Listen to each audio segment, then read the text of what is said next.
Welcome back. Good to have you with us around Australia. In recent years, Australia has become a fairly popular hunting ground for talent scouts from overseas record companies. They're all looking for groups to match the success of such bands as LRB and Air Supply and Men at Work. They've been very successful overseas with their brand of music. But despite this, our next guest, rock critic Clinton Walker, has just written a book that claims that Australian rock music isn't very original, and what's more, it's not very interesting. Clinton's book is called The Next Thing, and the author is with us this morning. Good morning to you. Thank you for coming in. When we talk about contemporary Australian rock, what is the new wave that you refer to in the book? Well, I guess that corresponds to what happened in England, and to a certain extent America, in about 1977, which I guess most people would remember as being the Sex Pistols, Right. which was punk rock. Had a name change along the way somewhere and became the new wave. A similar thing happened in Australia. Right. Now, you talk in your book about the cultural cringe and our inferiority complex, and I wonder what impact this has had on the directions Australian rock has taken. Well, I think that what Australian rock does is what happens in a lot of areas in Australia, is that it just looks overseas for signposts and then tends to follow those signposts. I personally believe that the new wave that happened in Australia corresponding to that overseas was an original thing. It happened quite independent. It did happen at the same time as it happened overseas, but quite independently. It was, I often say, the mark of a true movement is when the same thing happens concurrently in different places. Okay, now you say some pretty heavy things in the book. For example, the great majority of Australian rock is utterly mediocre.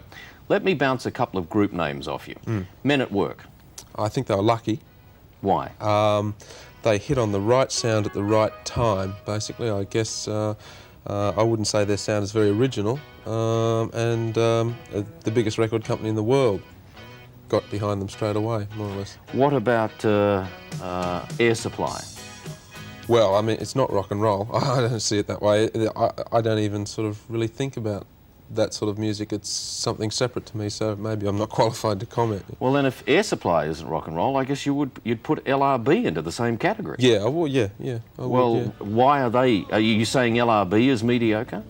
Well, I wouldn't say it mediocre so much. I don't know that that really relates to the rock and roll in the respect that I'm talking about it. I'm talking about, I guess, younger, newer forms of rock and roll as opposed to things that are a lot more established. But reading your book, one gets the impression that this younger, newer rock and roll, if you like, isn't always played by younger and newer rock musicians. How do you reconcile that? Well, it's like anything, I suppose. It's a big jumble, and I myself often think that I'm looking for younger or newer things when you find that that's not where it's all coming from. Right. I think, in the case of, say, Little River Band, to me, I find it just bland generally, but then other people might say, no, well, it's very lush. Yeah. So, I mean, I'm prepared to say, well, maybe so. How do you explain this mediocrity? I think that happens in any commercial realm. When you're talking about the popular arts, commercial constraints, commercial demands are such that you're looking for the lowest common denominator, and that happens in pop music, and I guess it happens in production of television programs, filmmaking. Okay, so where do things like record companies, radio stations, even the rock music critics fit into this state of play? Well, record companies are always very reluctant to put a lot of money or thought into new things because it's a risk for them. Radio stations are often very reluctant to play new Australian music, which the recent tribunal sort of discussed, or is discussing at the moment. Rock critics, we may be the last on the list somewhere. Where do you place Midnight Oil in all of this? I think Midnight Oil are taking a good message to America from Australia, I'd say. All right, well, let's wander to our next